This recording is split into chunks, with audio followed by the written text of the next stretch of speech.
Did you open? Oh, no. Yeah. All right, guys, we're gonna start today with a video. Okay.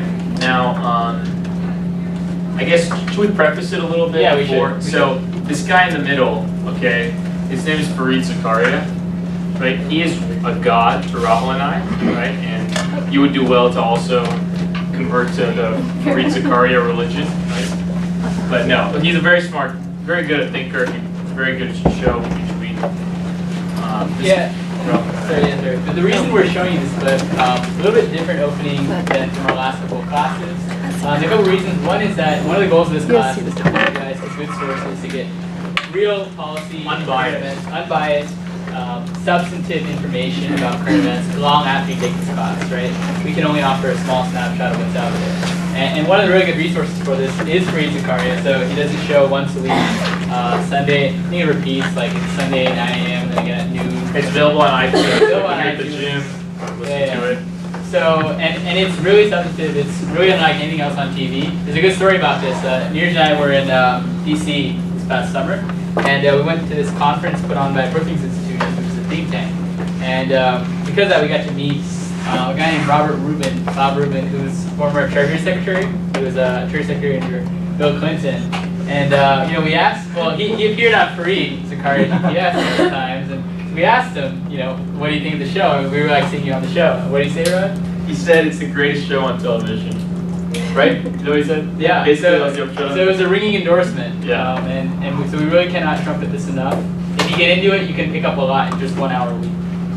Okay, and then this guy right here, they're going to introduce himself. This is Bob Reich. He was Secretary of Labor under President Clinton. And this is David Stockman. He was this whiz kid who was budget director under Reagan. So in 1980, when he was like 30 years old. But anyways, here we go.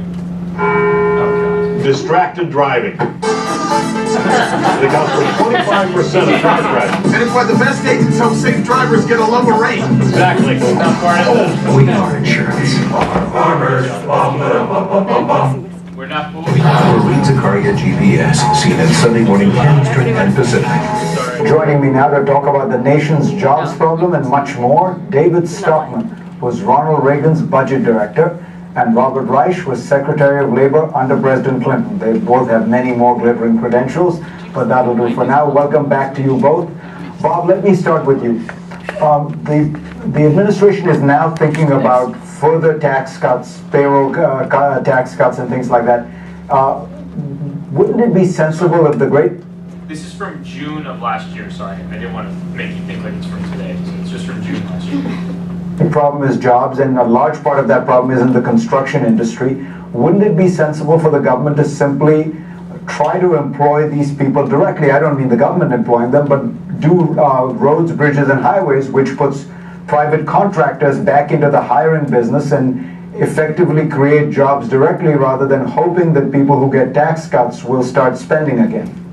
I think that's right, Fareed. I think that it is useful because I think it's possible that the Republicans would agree to exempting, let's say, the first $20,000 of income from the payroll tax for a year. That would put money directly in people's pockets, and they would arguably spend at least 50 or maybe 60% of that. That would be a direct stimulus.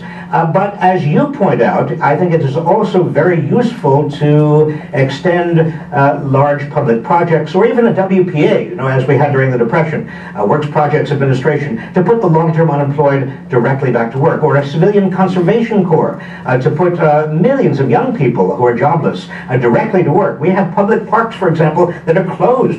We have all kinds of needs with regard to teachers, aides, and in hospitals, many things that are jobs that are not filled because nobody can afford them, the public cannot afford them. Well, better to have people do these jobs directly than to have people sitting home collecting unemployment insurance.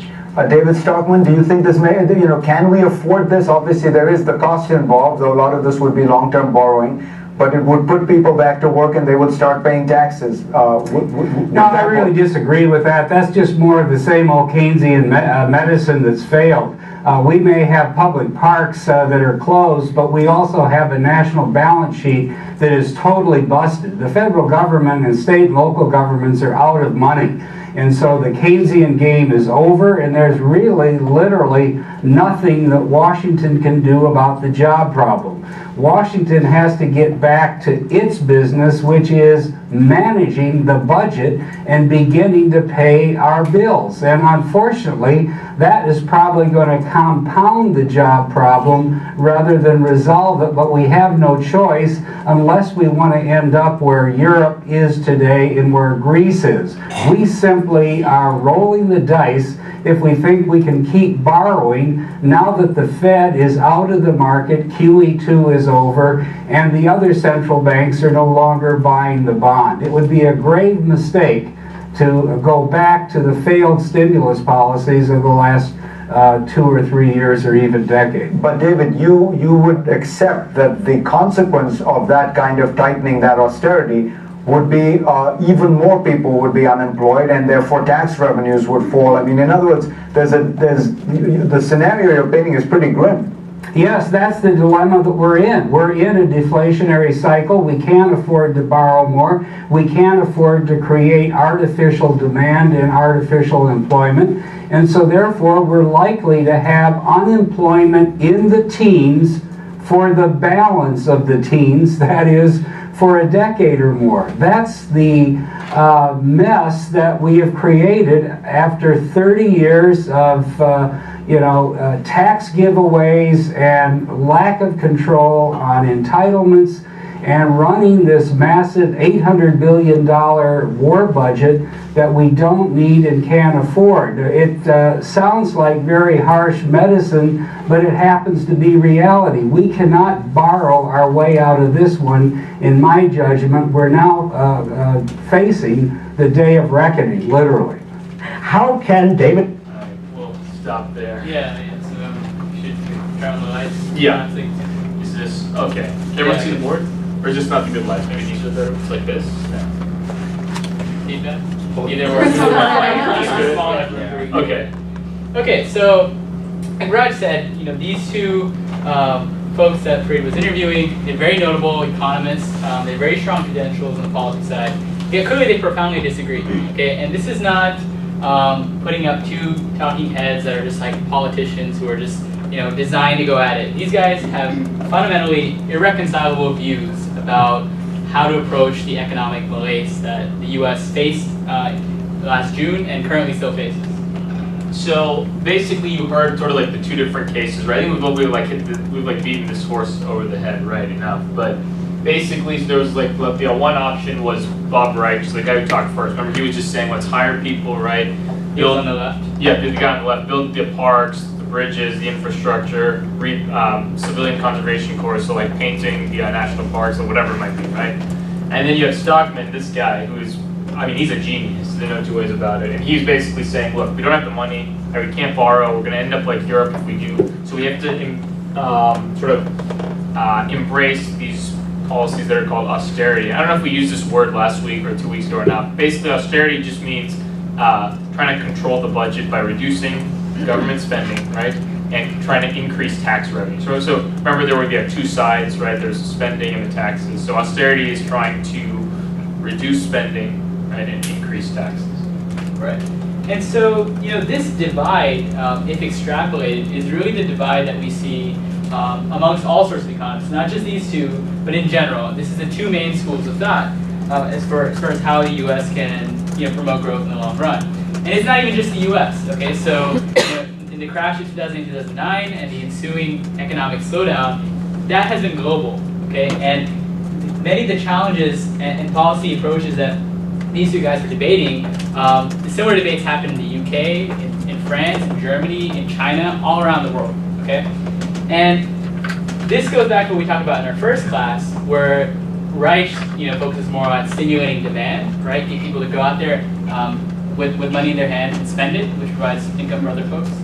And Stockman comes back and says, well, based on what we talked about in the last class, well, if the debt is out of control and people lose confidence in the U.S., people stop investing here, and all of a sudden we're even in more economic trouble, okay? And in reality, there's an element of truth to both of that. But anyway, did you want to? No. So, normally these sorts of academic theories about which direction to take the economy. It's just that, it's academic, it's just theory, right? We never get to see it in practice. But this time is a little bit different. This time what we've seen is two countries, the US and the UK, that essentially have sided with Wright or Stockman, that have taken divergent approaches. So in economics, you just so rarely get these nice opportunities, right, to do a study. So like in like natural science or physical science, you just like go to the lab, do the experiment, boom, you know what the right answer is. Right. That never happens in economics because you can't just say like, oh, I'm gonna have this state have 0 taxes and this state have 100% taxes, and let's see which one does better. Right? You just can't do that because like real people's like lives are out here on the line. So what we're going to do today is we're going to look at the UK and the US. Each of them pick one of these options, right? And let's try and see what we can say about which one is better and which one is worse. And the pros and cons of each. Pros and cons of each. Right? So it's a pretty fascinating case study. So we just like to maybe take a break and reflect back on sort of the applications of what we learned in the first couple lectures. Yep. So any questions about the video or anything we just said before we go on? Okay, we're good? Okay. So maybe before we get into it, we just talk about the upcoming events and speakers. Oh yeah. So we don't want to like belabor the point. I think everyone knows, right? There is one person here. I'm not going to say who it is. I don't remember a person's name. But they sent in both their write-ups already. I'm very, very impressed. Whoever that is. That's the star student, right? Yeah, star student. But anyways, U.S.-Brazil relations. This looks very interesting. Anyways, so where are we now? Today's the 30th. So we have this event on Qatar, right? The right way. This will be a great event. This will be a great event. These are all going to be awesome. Look at this. Okay. So, founder of the American Islamic Forum for Democracy. I can imagine this will be a very spirited discussion, as there will be some in the audience who disagree with him on these Israel-Palestine issues. Yeah, and we brought up the issue of Iran. I don't know if that will get discussed, but that's also a very hot topic. Yeah, exactly. Then we have U.S.-Brazil relations. So the ambassador of Brazil to the United States. I mean, just amazing opportunity to meet a country that's obviously. So you guys remember the phrase BRIC? Did we talk about that yet? Brazil, Russia, India, China, the 4 sort of emerging powers. So this is a good phrase to know, BRIC. These are the 4 emerging countries, Brazil, Russia, India, China. So you have a chance to meet basically the top guy in the US from one of those countries. Probably a great opportunity, not pass it up. What do we have here? Social health policy for those interested. This will be a great event. Vivian, so she's a very scholar on this issue. Yeah, she's the Bakersfield's health economist. She's written for the Supreme Court. Yeah. I mean, she's very smart. And then I'm not sure what this is. Oh, so something about the environment. So those interested in the environment. Though I mean, obviously. Presumably, I'm supposed to be interested. Okay. Anyway, no. Kirsten Matthews. She knows what she's doing on a science policy. So this will be also very, very good. So anyways, just go here, register, whatever. Right? I mean, you guys know how to do this now. So okay, good deal. And then the other thing we try to make a regular part of our class, we talked about last time, is current events. Okay, so every week these days seems to be an interesting and dynamic week.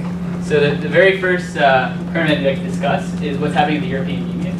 So this has been an ongoing problem for so many months now, the Euro crisis, and we have a lecture dedicated to the European Union later on. So you'll get more of the fundamentals if you're not really sure of how it all works and why they're in a crisis. But essentially the upshot is Stockman actually quoted Greece as being a bad example for the US. Basically the country Greece had massive debt, which it has basically now been unable to pay back. So they're essentially insolvent. And as it stands, the European Union has agreed to enact a permanent bailout fund for Greece and for other countries that get into the same problem later on that are European Union member countries. So basically they're going to say, we're going to set aside X amount of money so that if this crisis ever happens again, we'll be able to bail them out quickly and avoid any market crash. So it's a pretty big step for the EU. Yeah, certainly a big step, but the question that remains, right, is, okay, that prevents the future crisis. Right, what about the current one? What do you do about today's crisis? So Portugal, so do you guys remember last week, I don't want to spend too much time, remember we had that graph of the interest rates on the US debt, 1 month, 2 month, all the way up to 30 years?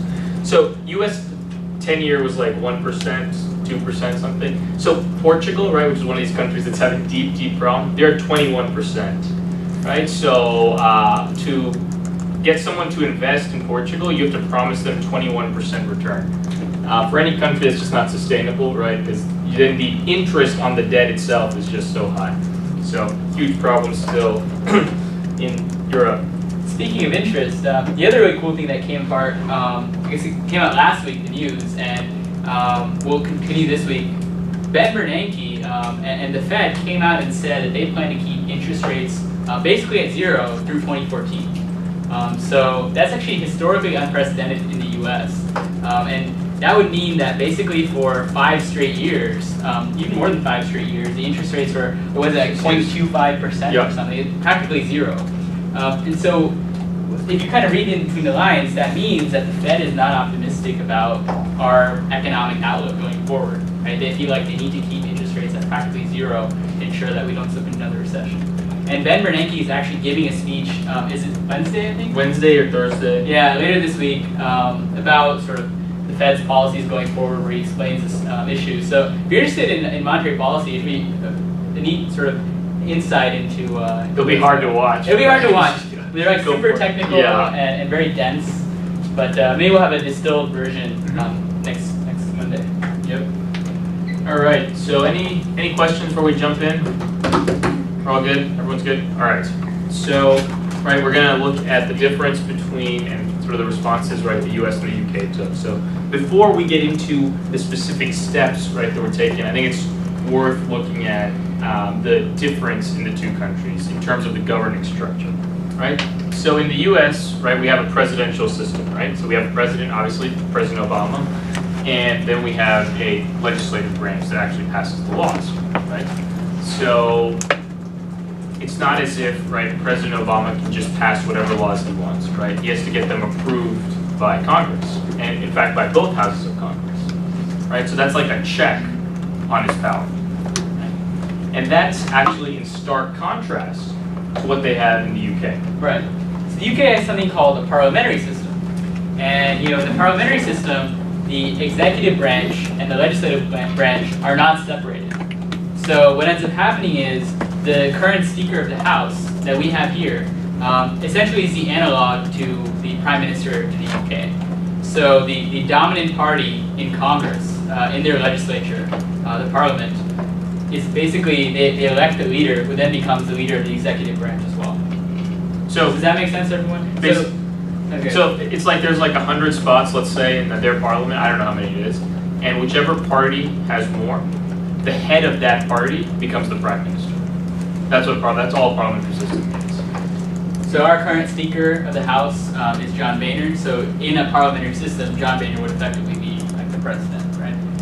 So what that means, is if the party who controls the parliament, if their leader is the head of the country, she can pass whatever they want, right? Because they control the legislative branch, right? So here you have the legislative branch, here you have the executive branch. So the person who controls this, his party controls this, so he can get these guys to vote for whatever he wants. That is in stark contrast to what we have here, right? Where the Democrats control this, and the Republicans control the House, so you have this tension. Right. And so what ends up happening is the policies enacted by the Prime Minister and the government in the UK tend to be much more ideologically pure than the ones in the US. That is to say, if Barack Obama wants to get a certain piece of economic legislation passed, or any legislation really, he needs buy-in from the Republican Party, because they control the House, right? And they're about even in the Senate right now.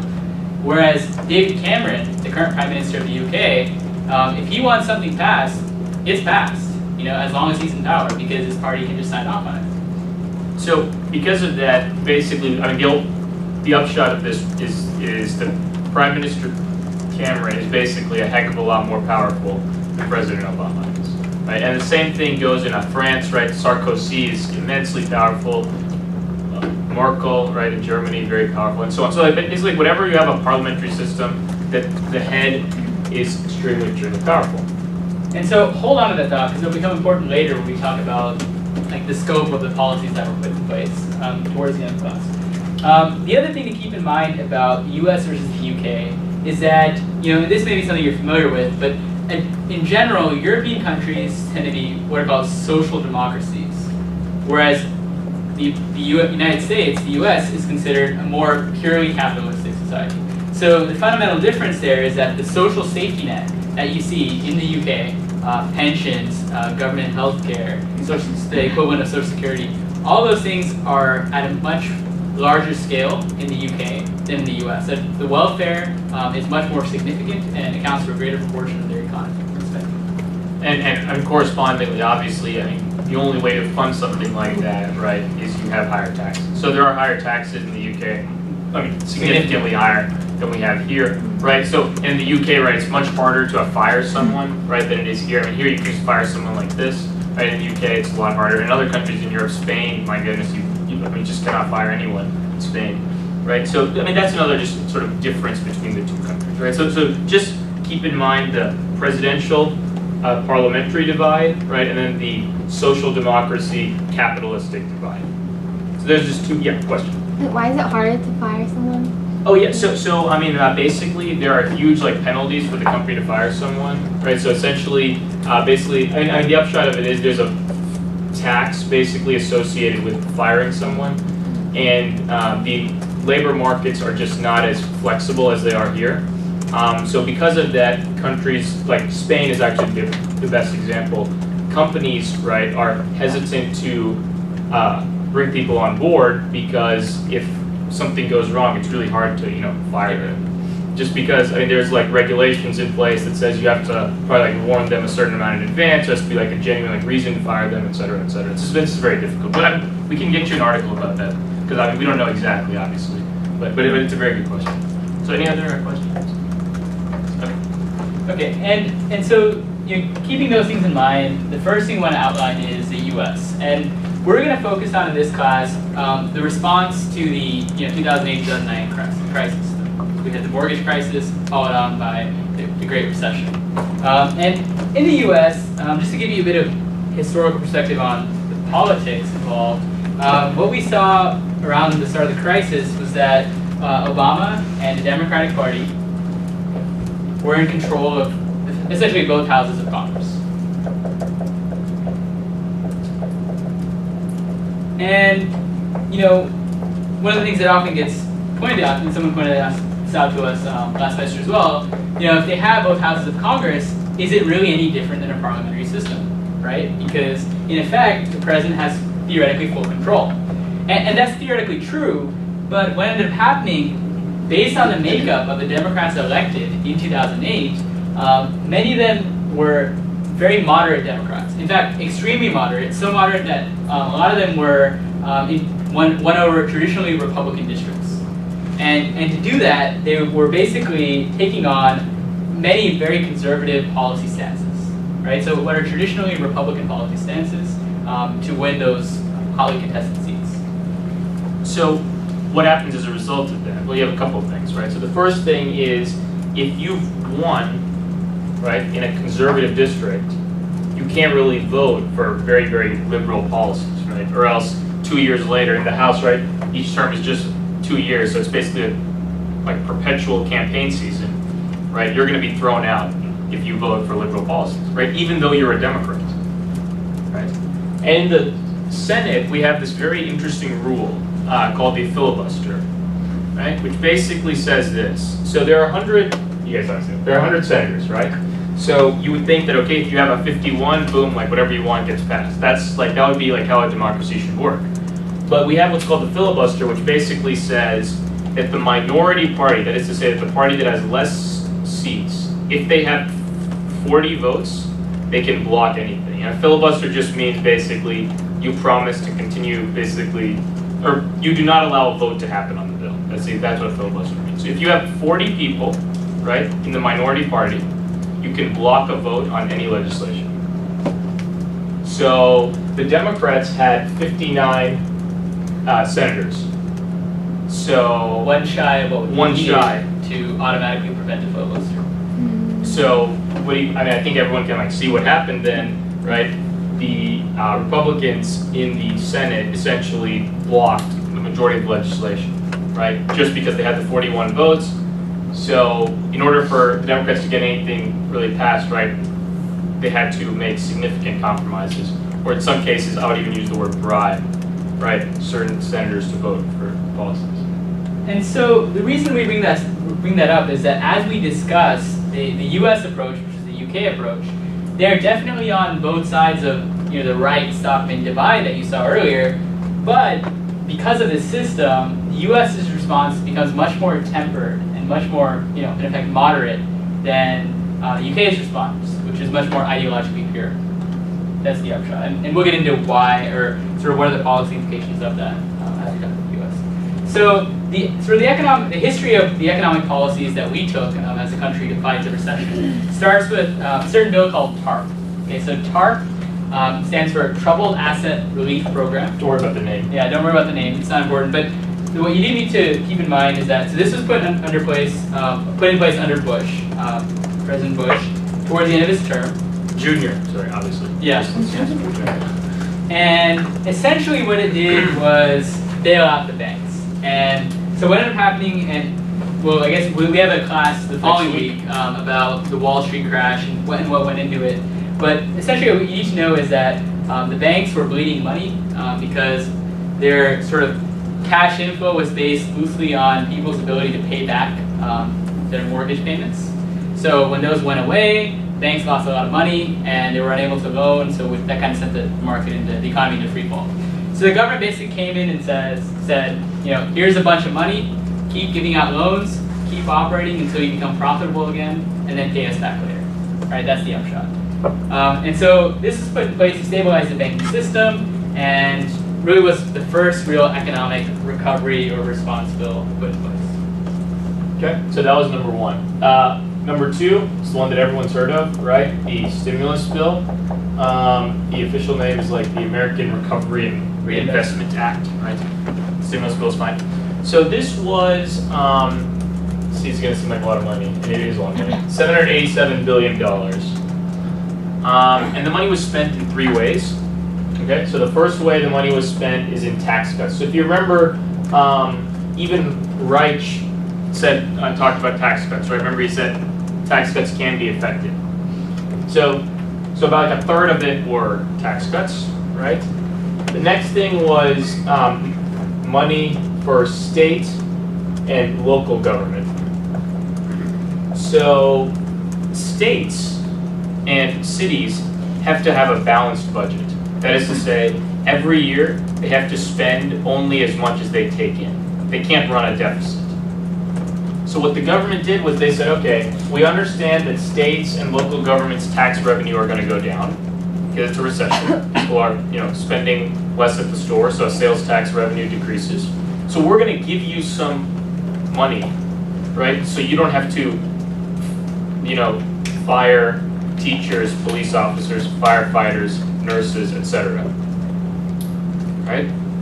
So that was another third. And the last third was what Reich was talking about, which are these infrastructure projects, right? So this is the whole issue of like roads, bridges, dams, airports, all that stuff.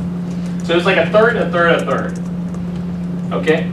And the reason we show you the breakdown is because, in effect, the breakdown is an exemplification of the fact that the administration had to compromise on their policy. Okay? And without getting too much into it, essentially, the reason that tax cuts made up a third of the bill, in large part, was to sort of win over a few conservative votes in the Senate on the Republican side, and to win over a few moderate Democrats. So even with giving the tax cuts and reducing the amount, by the way, there were liberal economists, Paul Krugman being one of them, a Nobel Prize winner, who was saying this should be in the trillions of dollars, because that's actually what was necessary. But anyhow, even with the tax cuts and reducing this amount, right, only 2 Republican senators voted for the bill. Susan Collins and Olympia Snowe, both from Maine. I don't know why Maine, but anyways, right? So even with all this, he only got 2 votes. So that's what I'm trying to say. So that's how polarized and how difficult things are in the United States government. And you might say, okay, well, what's the big deal, right? Why does it matter if tax cuts compose 1/3 of it? Well, the reason is because tax cuts are arguably less effective as a form of stimulus. And the reason for this is a little intuitive if you think about it. If the point is, under the right style of economic thinking, if the goal is to get out and get people to spend, well, if you're in a recession and you get a tax cut, you're not going to go out there and spend that money on a brand new plasma TV, right? Because you may lose your job if you haven't already. You're going to pocket that money. which is perfectly rational from an individual perspective. But if everyone does that, all of a sudden that means that money isn't being put in the economy right when it needs it. So in terms of like bang for your buck in a stimulus condition, tax cuts aren't quite there, right? They're not quite as efficient as like an infrastructure project. So does anyone have a question? Yeah. Yes. So if they are less effective, then why do conservatives want them?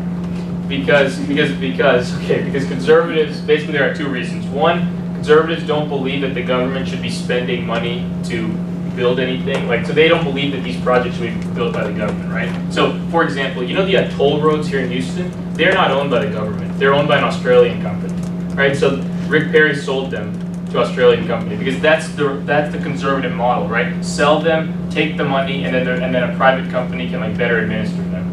And the other one is conservatives believe that tax cuts will pay for themselves. So if I give you a tax cut, the economy will grow and your income will go up. So then you'll pay more in taxes next year and it'll pay back with the tax cut. Even though that's not really true.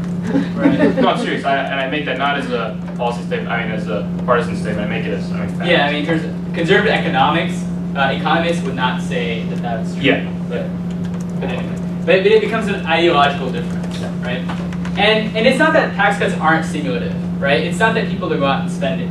But if you believe, as someone like Robert Reich does, that infrastructure projects can be done by the government can build stuff and do it without making a mess of it, then those become more effective than tax cuts. Okay.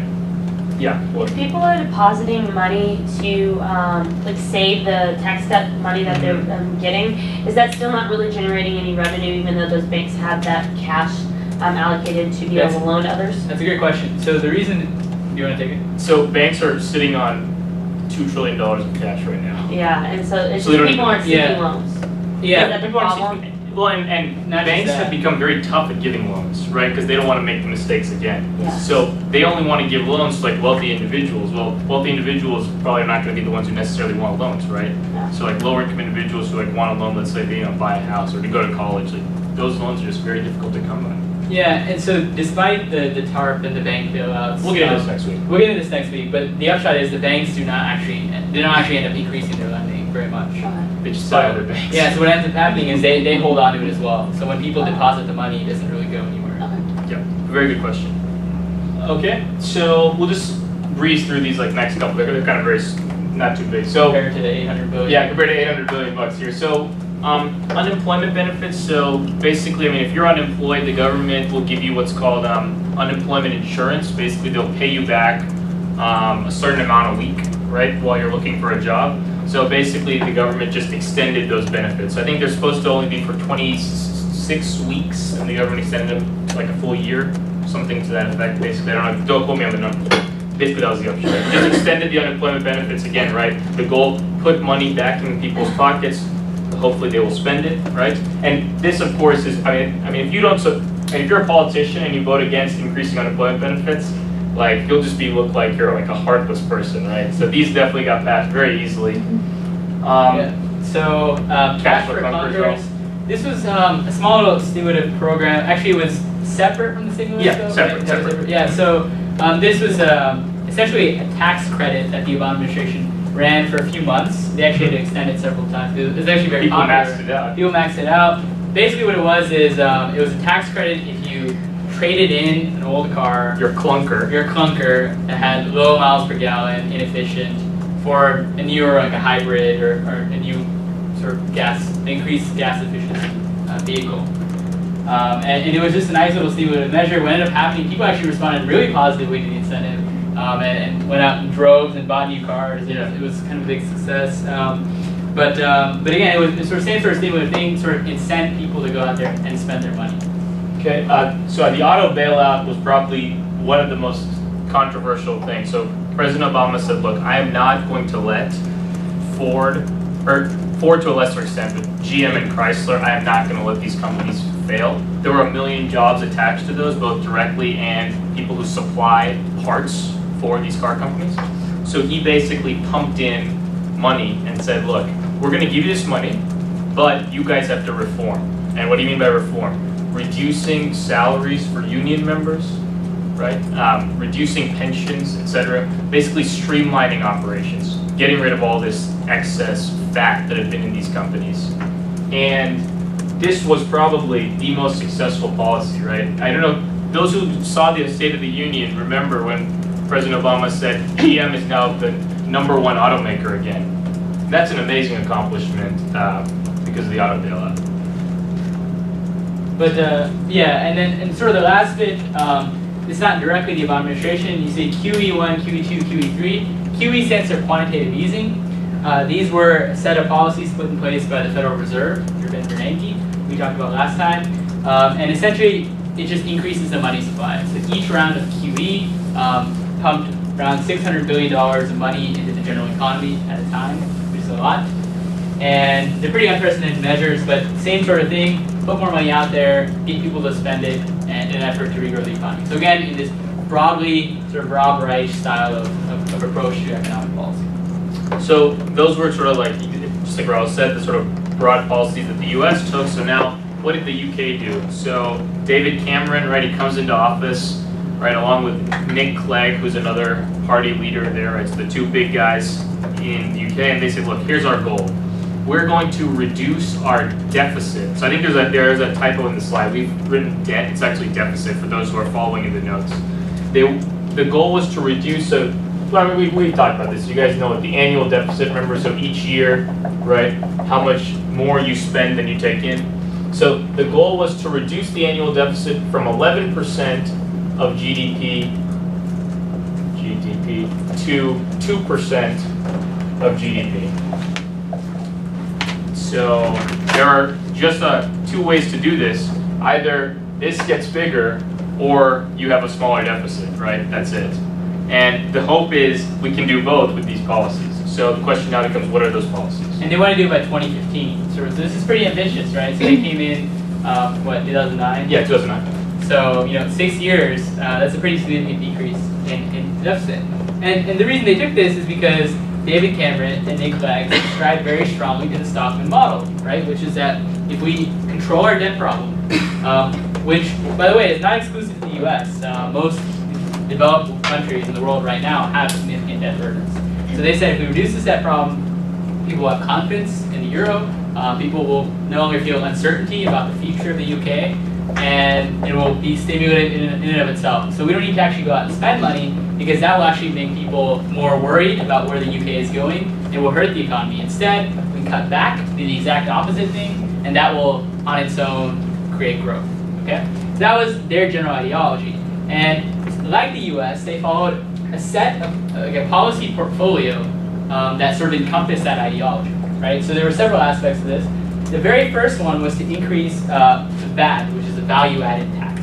So for those who have traveled abroad, you probably know what this is. A value-added tax is basically,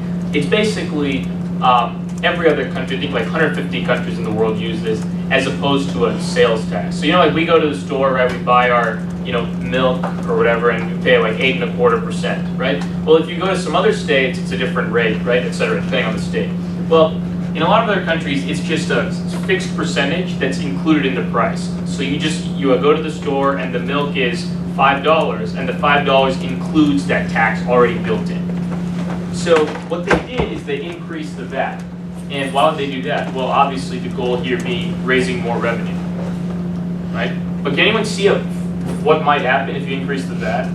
Like why could this work against them? If the goal is to increase revenue, what could happen if you increase the VAT? Yeah.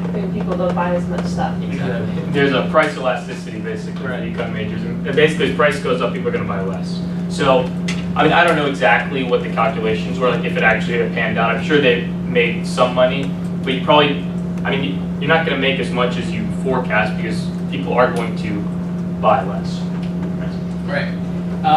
And so that was the first big step. The second big step they did was, well, we talked about earlier that the UK is much more of a welfare state than the US. Okay, and first thing that they did when they came in, they said, okay, we're going to cut $11 billion from retirement accounts, from welfare in general. And how they did that was by, for example, increasing the retirement age. So basically, you have to work longer before you can cash out on your pension. And they eliminated the middle class entitlements. Right, right. The middle class entitlements. So these were, sort of the same things you see here. These are some tax credits, credits for healthcare, credits for education. They're much larger in scale in the UK, and they were all being cut or slashed under the Cameron restriction. Right, so those are two legitimate things that they did. The third one is they raised college tuition. So I think we'll probably try and cover this in the education lecture, but basically tuition in the United States is much higher than any other country, and we all understand what that feels like. So what they did is they raised their tuition very slightly. I think tuition in England is like $20,000 a semester or something like that, like half of what ours is maybe, right? And they raised it slightly, and you guys may have seen this. There were students in the street in England. They were like, what is going on here, right? So, but again, I mean, the whole goal, right? Raising tuition, bringing more revenue. This is not surprising, right? It just fits the pattern of what the British are trying to do, right? Which is to decrease from 11% to 2%. You've got to increase the amount you take in and cut your spending. So that's what is happening right here. And then, of course, the last extension of that policy is to just cut public sector jobs. So any government employees, they cut 500,000 jobs in total. Over a that is relatively a short huge period of time. number. That's a lot. Yeah, that's a lot. That's 500 people. 500,000 people who do not have a job who did. That's a huge number. It's very hard for us to imagine how much that is. But just to think about 500,000 families that get hit by that. So it's a huge amount. But the upshot is, if you have two key words to take away from the two policies, right? This is sort of the running motif, two key words. So for the U.S., it would be stimulus, and for the UK, the austerity. Okay, because those two words encompass those two different ideologies, the two different paths taken. So now that we have seen the policies, right, let's look at the graphs, see what actually happened. Right? So and you guys have the benefit, when we gave this lecture last semester, it was much sooner, right? So there's been a lot more data since we've gone back and updated the graph. So let's look at the first graph here. So this is the unemployment rate. Can everyone sort of see what's going on here? So on the y-axis, you have your unemployment rate, which we talked about. X-axis is just the year, so we started around 2005. Crisis was basically around here. Right. September 08, right? Everyone remembers September 13th. Lehman Brothers collapsed. September 13, 2008. Right. Someone wrote an op-ed saying that September 13th, 2008 will be a bigger day in history than September 11th, 2001. Maybe we should think about that. I'll send out that op-ed once I gotta go dig it up. But anyway, it becomes very clear because you can see all of a sudden very dramatic rise in unemployment for both countries after 2008. As they were relatively similar before the crisis, okay? Now, what really gets interesting about this graph is clearly we were hurt more by the crisis, right? That much is clear. And there's several reasons for that in terms of unemployment rate. One is that the whole mortgage crisis was within our borders, right? So the UK was not having a mortgage crisis, right? That was purely us. So though our banking systems collapse and our recession eventually sort of migrates and it's contagious and the UK contracts as well, the fundamental underlying problems that sort of set this whole thing off weren't present in the UK. And as a result, things were a lot better off just to start with. And now you want to look at, so now we're going here, and this is sort of the prediction, right? The forecast, that's why this is dotted. Yeah, and sorry. It was made in 2009. Right. No, but so there's basically, we just don't have a data for the UK from 2009, right?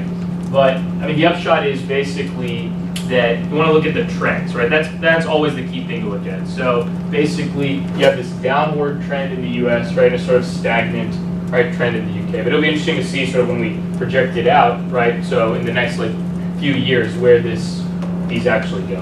Right? But the takeaway, so far, right? This is one graph, very small sample size, but we clearly see, for whatever reason, very strongly, possibly because of these policies.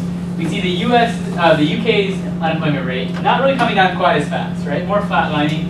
The United States is okay. We haven't made a whole lot of progress, but at least we're inching down, right, at a faster rate. So that's just the first little bit of data. So okay, might be a little bit trickier to understand. But again, so on the y-axis, we have the percent change in GDP. So remember GDP, right? This is the gross domestic product. This is the income of the country. You can think of it like that. Yeah. Right, and on the y-axis, or I mean, sorry, on the x-axis we have time, right? This time plotted out to 2016 because there are international firms, including but not limited to, you know, Goldman Sachs, etc., that try to make these projections on what's going to happen to the GDP growth rate. So what do we see? Well, we see a steep decline here, right? So this is a negative growth rate. So the economy is contracting, but we've also seen a steep pickup, and it looks like the data we have now tells us that the U.S. has recovered a little bit quicker and a little bit greater, and that's the projection going down, right?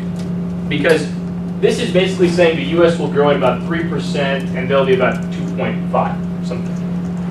Right, so they both flatlined around 2014, 2015. The U.S. slightly edges out, nothing dramatic here, but the key thing is this pace of recovery. Okay, so that's two graphs. Let's look at the third one now. Sorry.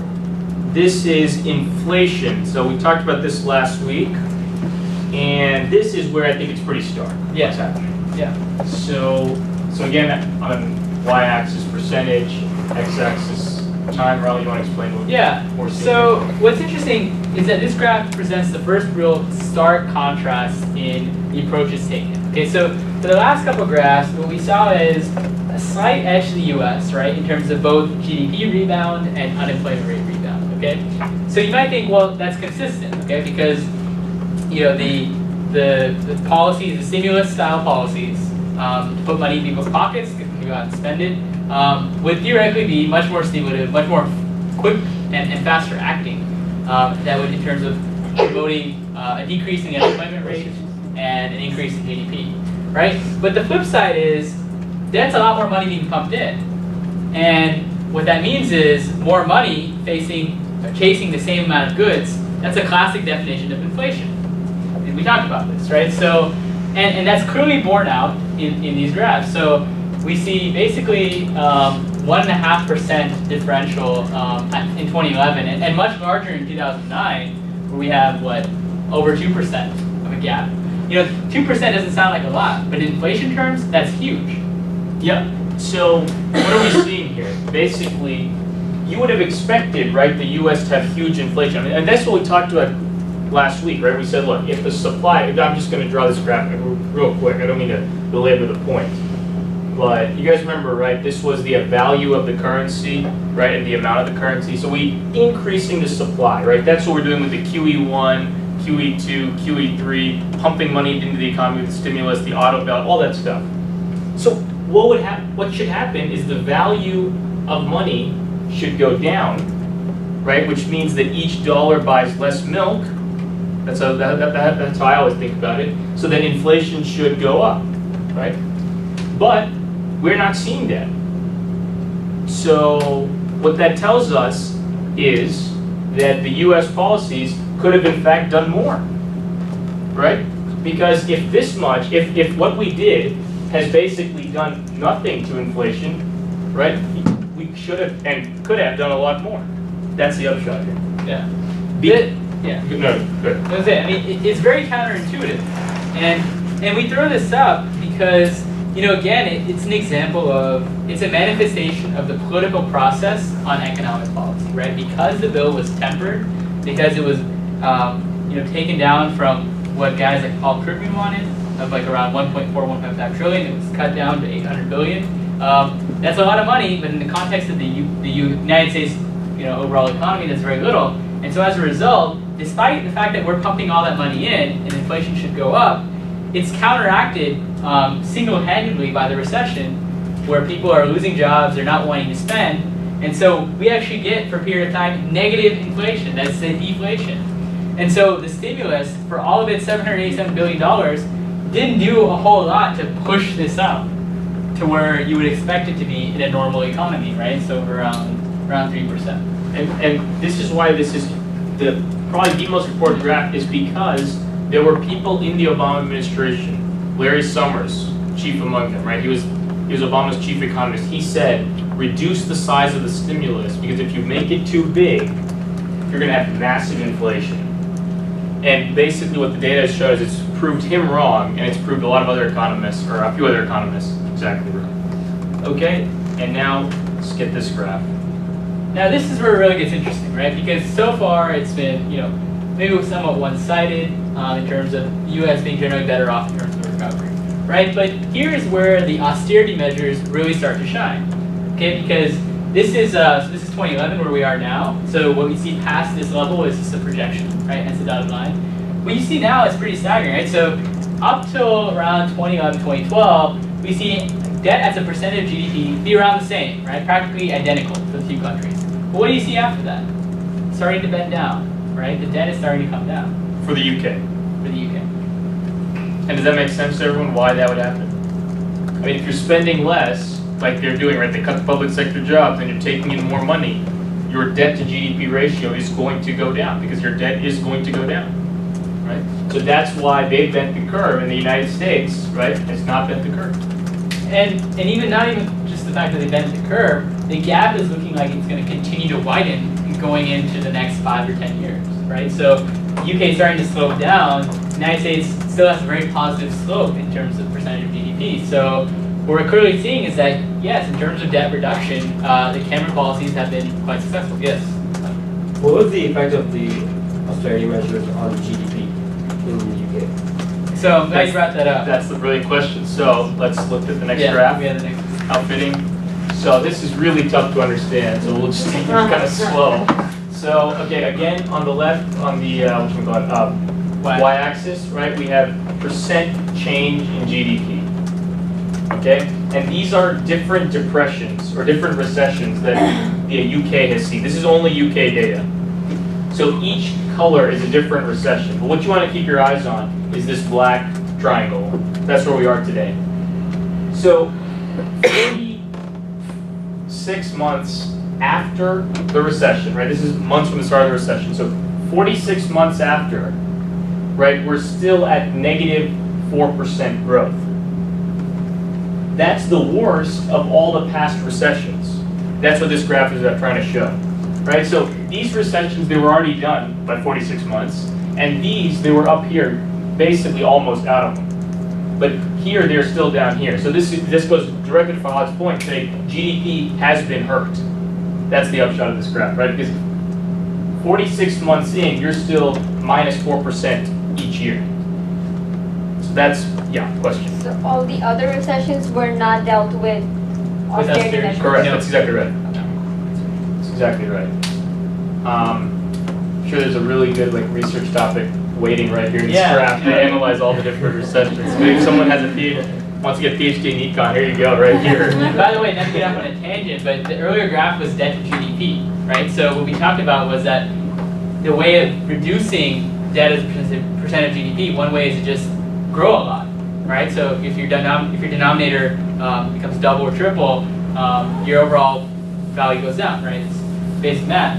But what we see here is that because GDP is decreasing, considering that their debt to GDP actually ends up decreasing even more, that means they really made a significant impact on their overall debt. I mean, they made some serious cuts in government spending. Okay. So now the question becomes, we've seen the graphs, which set of policies are better? And this is where it's very hard to compare, right? So why is it hard to compare? Well, so the first thing, and really the main reason, is the countries are just so different. The political systems are just too different. The culture of the countries are just too different in terms of social democracy versus capitalistic. That it's very, very difficult to make these comparisons.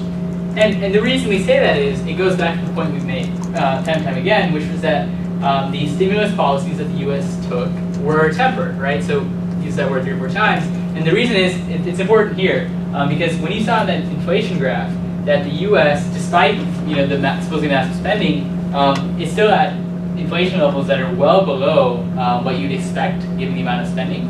What that ultimately means is it was a very weak stimulus, right? So it's very hard to compare a weak stimulus, right, a weak approach on the right sort of path, with a very strong one on the Stockman side of that, the Stockman path, right? So the stimulus measures that the Obama administration took were compromise measures. So they're not necessarily true representations of what a theoretically correct stimulus policy should be.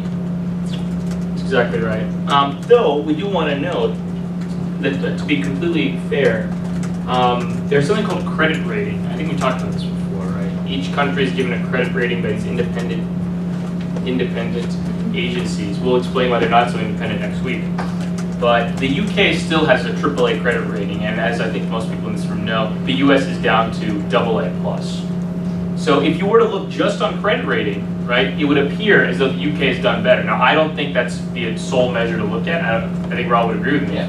But we just wanted to point that out. So if you're looking on credit rating, UK is still ahead.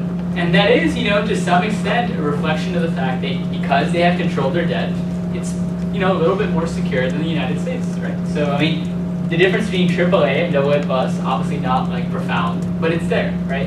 It's substantive.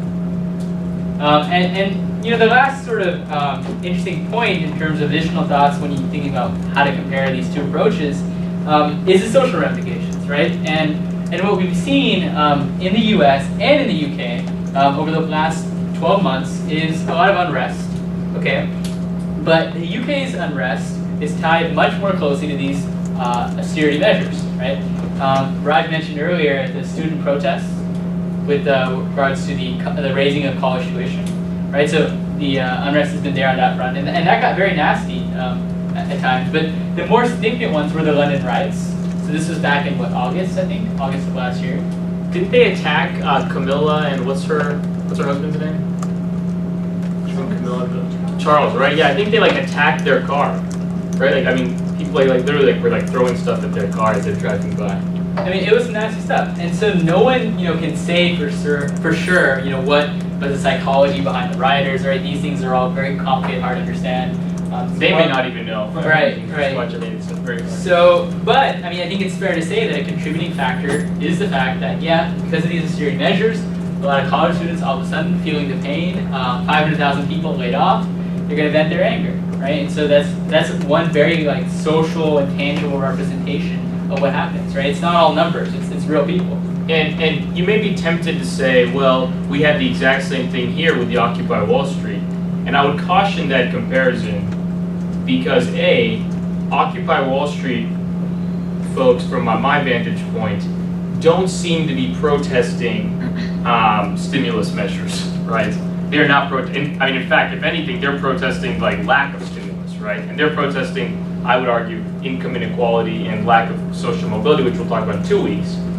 But the upshot is, I would really hesitate to make that comparison. And if you do, though, please argue with me right now, and I'm happy to talk. But I don't think that's the right comparison to make.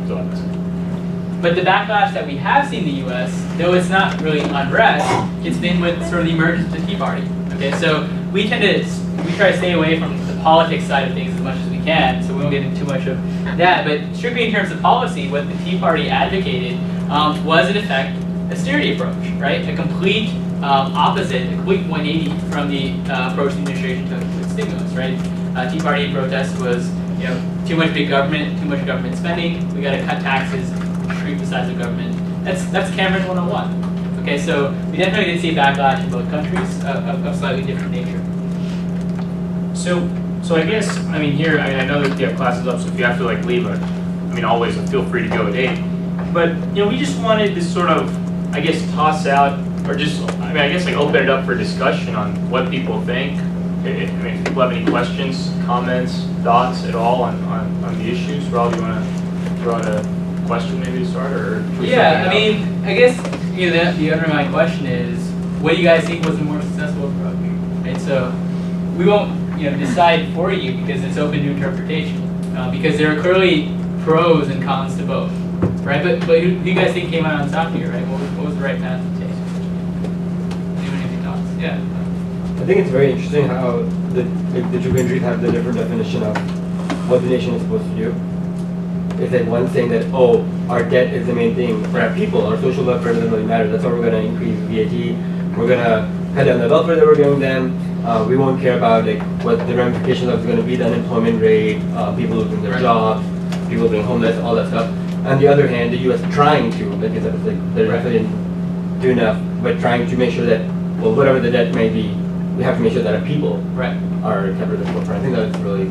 Yeah, because it gets into the role of government, right? What is the role of government here? And again, that's something we will touch on certainly more so as the semester goes on, but I mean, this is just fascinating because the contrast is just, it's like black and white. And you know what, sorry, go ahead. I was just gonna say, I don't know much about the UK beforehand, but like, didn't they also sort of have more room to cut in terms of like social welfare?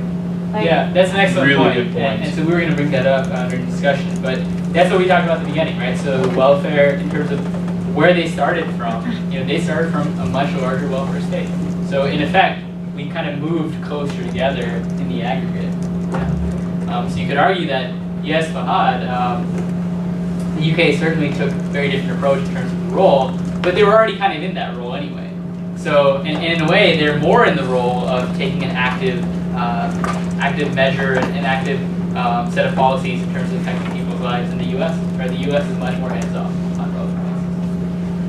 Right? Yeah. Is the UK doing anything right now to get the GDP back up? Like, what are their? I mean, obviously they've done a lot to the debt, but what are their actions right now? So I mean, if David Cameron were here, I think he would say, what we're doing now is exactly what we should be doing to get the GDP back up, right? That's probably what he would say. And I think he said this in his speech. He said, people who think that what I'm doing is just cutting the deficit and not going to grow the economy are wrong. I think he basically said that exactly what I just said. So yeah, I mean, he would argue that, look, I mean, yes, it's going to take time, but he's like, look, we're going to bend the curve, and if we just cut enough, then confidence is going to build up, and people are going to start investing. Yeah. Tell me your name. Sorry, we're trying to learn. Oh, sorry. My name's Cassandra. Cassandra, okay. So this idea of confidence has come up a few times during today's course, and I guess I'm sort of curious as to whose confidence is most relevant. Like, is this the businesses like within each nation, or potential foreign investors, or businesses that might decide to operate in country or out of country, or like whose confidence do we care about? I guess. It's an excellent question, right? And I'm glad you brought that up, because you're right that the term is used indiscriminately, and it can mean a lot of different things. Okay, so you're right that it can mean investors, it can mean business owners, small business owners, it can mean large corporations, it can mean the consumer.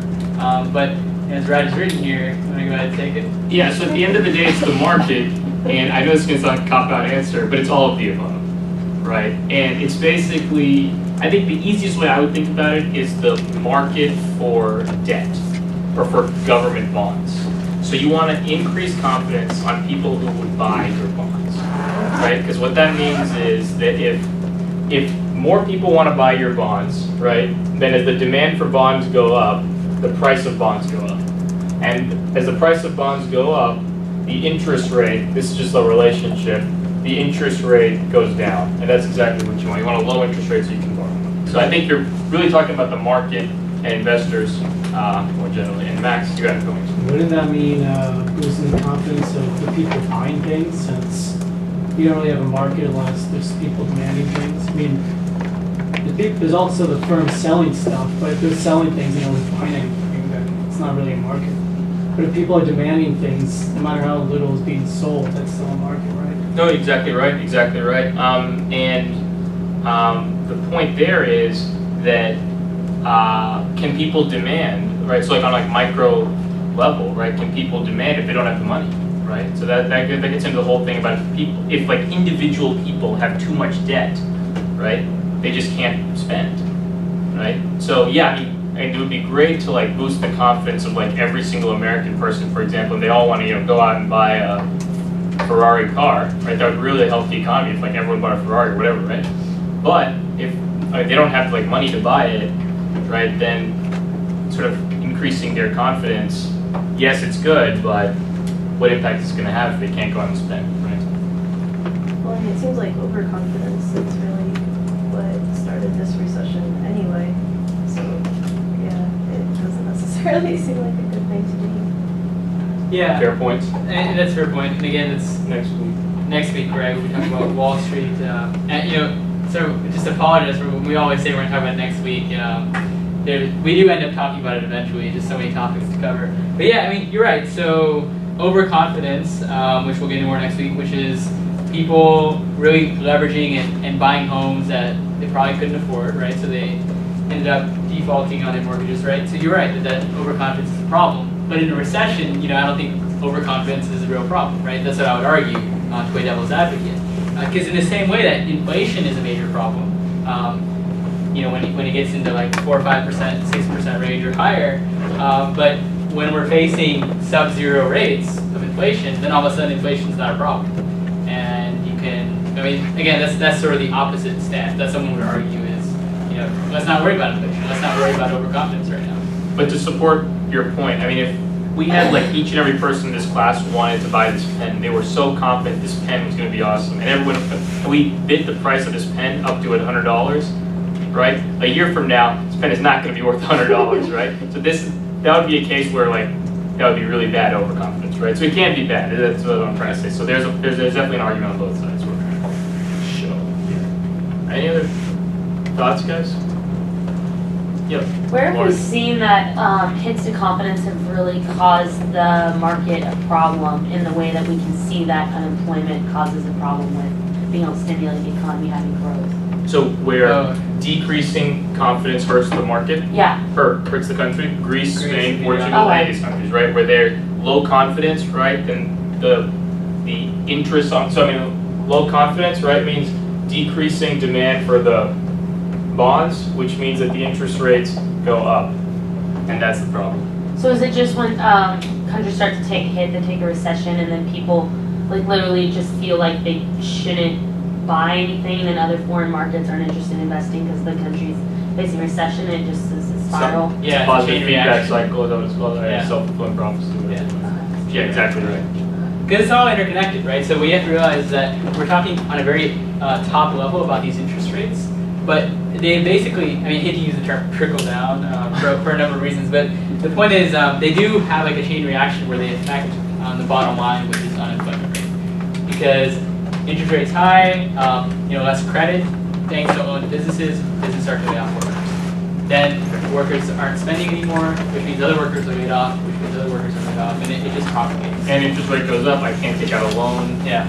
More problems. And by the way, these interest rates are shaped by huge investors. I'm talking like the Saudi Arabian management fund, right? Like manages all their like oil revenue. They're the ones, or like the Chinese government. They're the ones who are shaping these, right? Like me and like Raul going in, like putting our $5,000 in our IRA fund.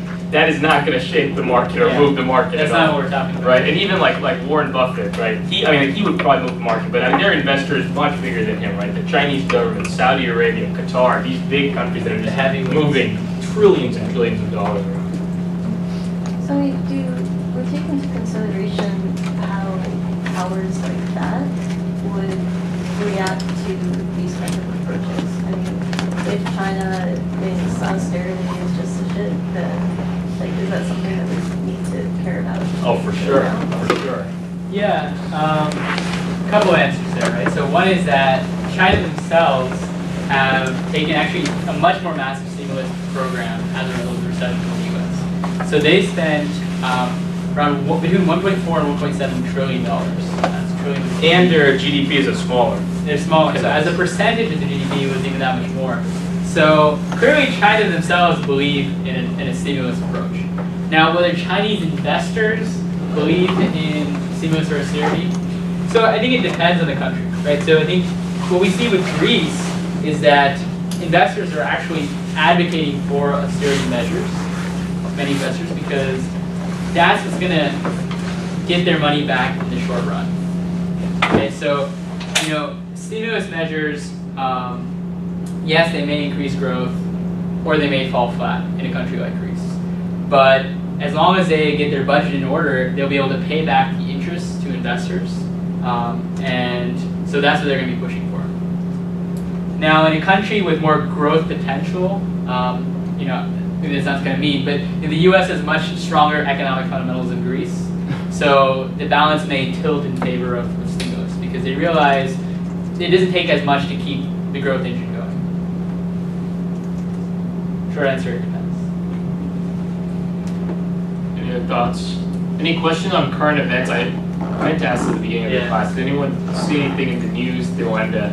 Yes, so I got this from Dr. Gillis, right? So I'm in his class with Fahad. I don't know if anyone else here is in the class or has taken the class. He always comes in and writes like, any questions on the news? So obviously, like, we are not authorities like Dr. Gillis, right? No one can be as great as he, right? But just thought I'd ask. Okay. Is that it?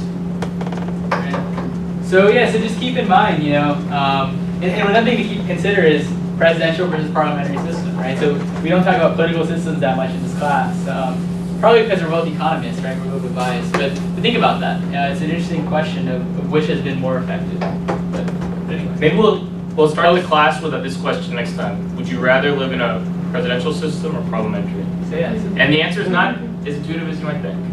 I don't know, it's hard. It's a hard question. I don't know the answer. There's no right answer, obviously. But there's some good studies on it. Maybe we'll post some. Anyway, and yes, so take the poll as well. Can you list countries that have the parliamentary versus presidential? For sure. system? Oh yeah, we'll have that up. Do you have the article where Bob Goodwin talks about the central, not central? Yeah. We'll post the Krugman. So we'll post that Krugman's blog up there. Yeah, he's got all this stuff on there for sure. Thanks, guys. Yeah. And keep going to Baker Institute events, right? They're all good.